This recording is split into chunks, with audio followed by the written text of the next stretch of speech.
you don't have to like her. Yeah. You don't. But you have to be connected enough that you want to know what's going to happen to her. And root for her in some way that she's going to heal. But if she didn't, you just have to recognize that that's the fault of her character. And when she falls, down, it's her hurting herself up. So yeah, I'm going to be honest. My books aren't always, they're going to, the protagonist isn't always going to be a person that's going to be a favorite or perfect. I mean, definitely flawed. It's a lot of what makes them human. I originally did write all 3 books, way back when I first wrote the story, because it was a story. It was her whole story right there, and I had to finish it and tell it. I was really connected to Reason to Breathe, so it came out as I wanted it to. Barely Breathing and Out of Breath, I didn't have as much time to develop the characters and where I put them, so it fell flat. There wasn't as much emotional connection as a reader that you get with it, so I had to write them again. I feel that Out of Breath was completed and done until the first round of line editing. Oh. Yeah. So I wasn't happy with it. I didn't really like the story until then, because I actually kept writing, kept changing things, and kept changing big pieces of things up until that moment. So when that happened, I was like, finally, this is it. This is the story. Barely Breathing changed. The ending changed a lot. Okay. And that's on my website too, the alternate ending. Well, actually, no, we didn't put the alternate ending on there because we decided not to because it's so extreme. So extreme. My beta team was so freaked out when they read it.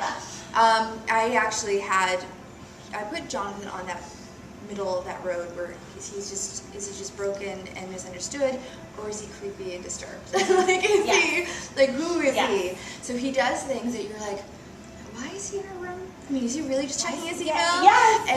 And did she really see his truck in the parking lot? Like things like those little things. You're like, okay, why does he have a sweater?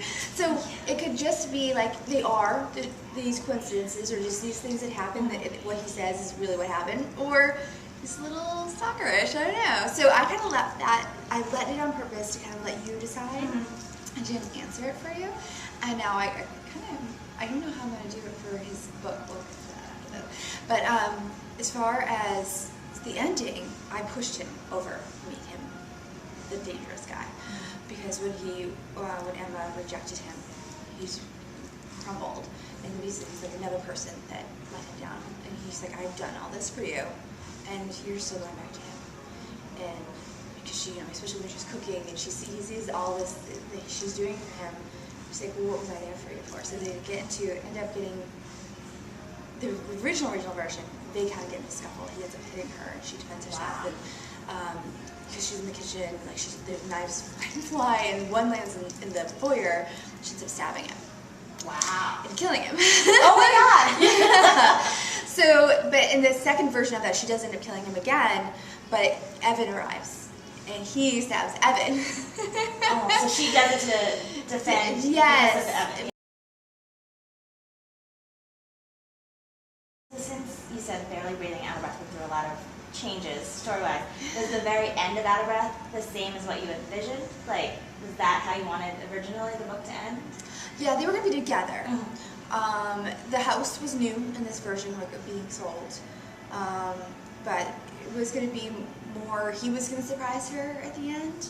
And I was like, you know what, she's never had the chance to do that, because she tried to do the birthday party and that was miserable, disaster. So I wanted her to be able to do a moment, and there's things in high school that they never got to do. I mean, they never got to go to prom. They never got to, she didn't get to graduate. So it's just those things of like, well, I need to take one of those moments and give it back to them.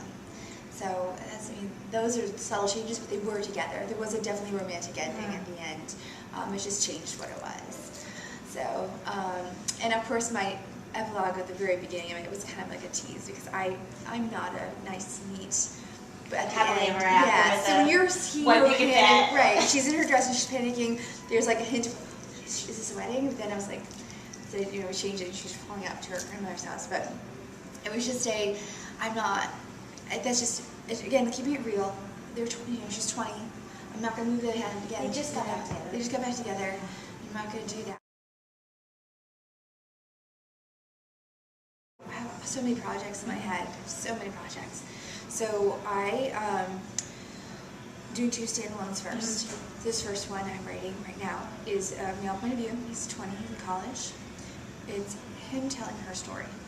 Oh. So he gets to know her, and she's crazy and just a mystery, really, and just actually solving her mystery as her his side. Yeah. Oh, okay. So you get to know her and what made her her, like as far as all her quirks and isms, as he discovers them.